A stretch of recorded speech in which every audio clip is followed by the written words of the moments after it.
بسم اللہ الرحمن الرحیم۔ السلام علیکم ورحمۃ اللہ۔ امید کرتا ہوں آپ سب خیریت سے ہوں گے۔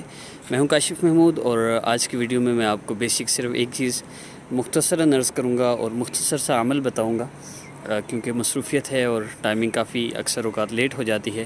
اور وہ بات صرف یہ ہے کہ یاد رکھیے، اللہ رب العزت کے سوا اس کائنات میں کوئی نہیں جو آپ کا مسئلہ حل کر سکے، جو آپ کی پریشانیوں کو دور کر سکے، آپ کو مشکل تکلیف سے نجات دے سکے، آپ کو ہر طرح کی تنگی سے آسانی کی طرف لے آئے، آپ کی حاجتیں پوری کر دے۔ کوئی ایسی ذات نہیں اللہ رب العزت کے سوا۔ دیکھیے، جب اللہ رب العزت نے ہی مسئلوں کو حل کرنا ہے تو پھر ہم اسباب میں اللہ رب العزت پر توکل کیوں نہیں کرتے؟ میڈیسن استعمال کرنی ہے، لیکن یقین اللہ رب العزت پر ہو۔ میرے اللہ میرا مسئلہ حل فرما دیں گے، میرے اللہ میری پریشانی کو دور فرما دیں گے، میرے اللہ ہی ساری تکلیفوں کو ختم فرما دیں گے۔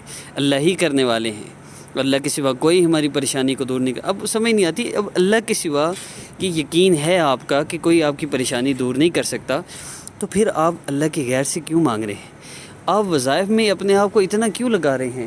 جب آپ کو پتہ ہے کہ اللہ پاک میرے مسئلے کا حل ہونے کا فیصلہ فرما دیں تو پھر بغیر کسی وظیفے کے بھی حل ہو سکتا ہے۔ تو پھر مسائل کا حل کہاں ہے؟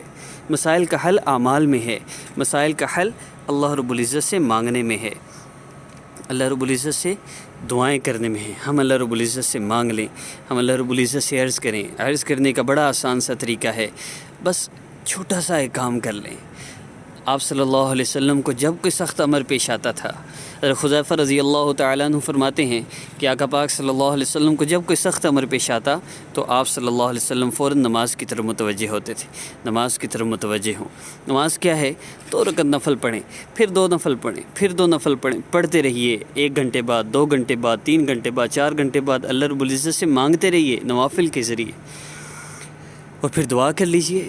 عمل مختصر سا ہے، 3 مرتبہ آپ نے درود پاک پڑھنا ہے۔ اس کے بعد اللہ رب العزت کے اسم مبارک یا متکبر یا اللہ، اس اسم مبارک کو آپ نے یوں پڑھنا ہے، اللہ پاک کو پکارنا ہے، یا متکبر یا اللہ، یا متکبر یا اللہ۔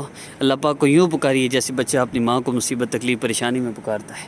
پھر اللہ پاک سے آپ نے دعا کرنی ہے، کم از کم 5 منٹ آپ کی دعا ضرور ہونی چاہیے، اور اس کے بعد آپ نے 3 مرتبہ درود پاک پڑھنا ہے، اول آخر درود پاک اور 2 رکعت نفل۔